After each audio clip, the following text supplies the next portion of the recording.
दोस्तों जय हिंद। मेरा नाम नौमान जमाल है।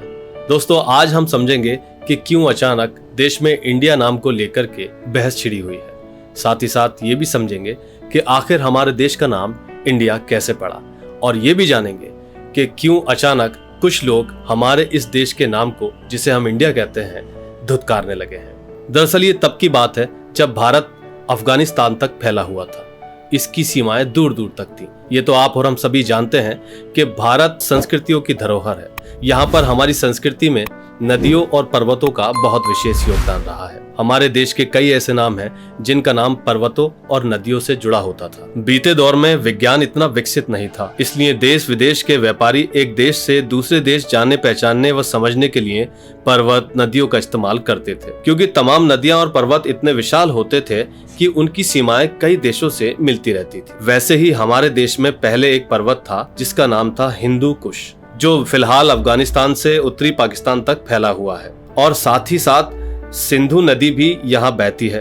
तो जब ईरानी भारत आ रहे थे तो उन्होंने अपना आसान जबान के हिसाब से इसे हिंदुस्तान कहना शुरू कर दिया था। कहने का मतलब साफ है कि हमें जो हिंदुस्तानी नाम दिया है वो ईरानियों ने दिया है, सिर्फ इसलिए क्योंकि उन्हें ये कहने में आसानी होती थी, जिसके चलते ये नाम दुनिया भर में हिंदुस्तान के तौर पर भी पहुंच गया। ठीक इसी तरह जब यूनानी भारत आए तो उन्हें हा शब्द बोलने में दिक्कत थी, तो उन्होंने भारत में बहने वाली सिंधु नदी के नाम से अपनी आसानी के लिए हमारे देश को इंडू कहना शुरू कर दिया।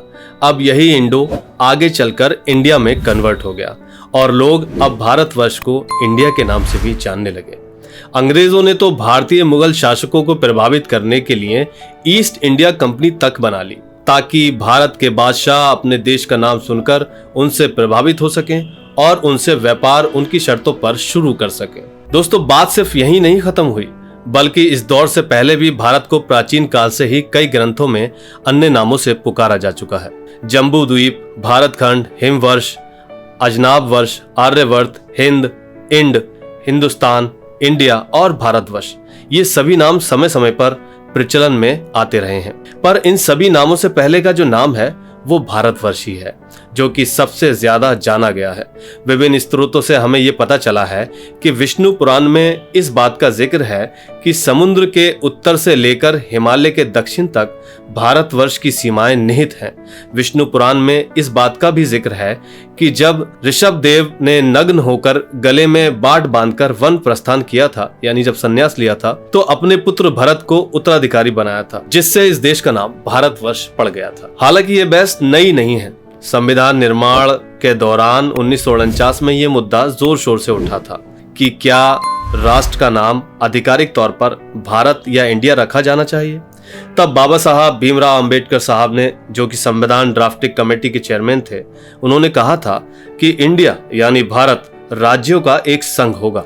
लेकिन इससे संविधान सभा के सदस्यों के बीच बहस शुरू हो गई, जिसमें तमाम तरह के तर्क भारत व इंडिया को लेकर रखे जाने लगे, जिसका परिणाम हम सबके सामने आया। संविधान के एक वर्ग पर साफ साफ लिखा है, इंडिया दैट इज भारत। दोस्तों हालांकि ये बहस इंडिया वर्सेस एनडीए होनी थी, पर बड़ी ही चालाकी से इसे इंडिया बनाम भारत बना दिया गया। यानी अपने ही देश में अपने ही लोगों का देश के नामों को लेकर के विभाजन और फूट जारी है, और इस सब में केवल राजनीतिक पार्टियों को ही लाभ मिलेगा। वैसे आप लोगों की इस विषय को लेकर के क्या राय है? क्या ये विषय ठीक है? क्या इंडिया और भारत यानी देश के नामों को लेकर के बहस होनी चाहिए?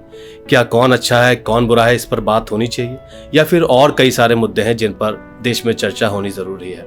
अपनी राय इस कमेंट बॉक्स में जरूर दीजिएगा। वैसे अगर मैं देश के नामों को लेकर के बात करूं और प्रमुख तौर पर किसी नाम की बड़ाई करूं तो मुझे भी भारतवर्ष यानी भारत ही नाम पसंद है।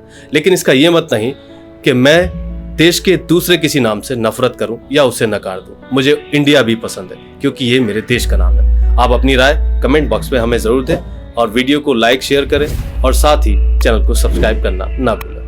जय हिंद।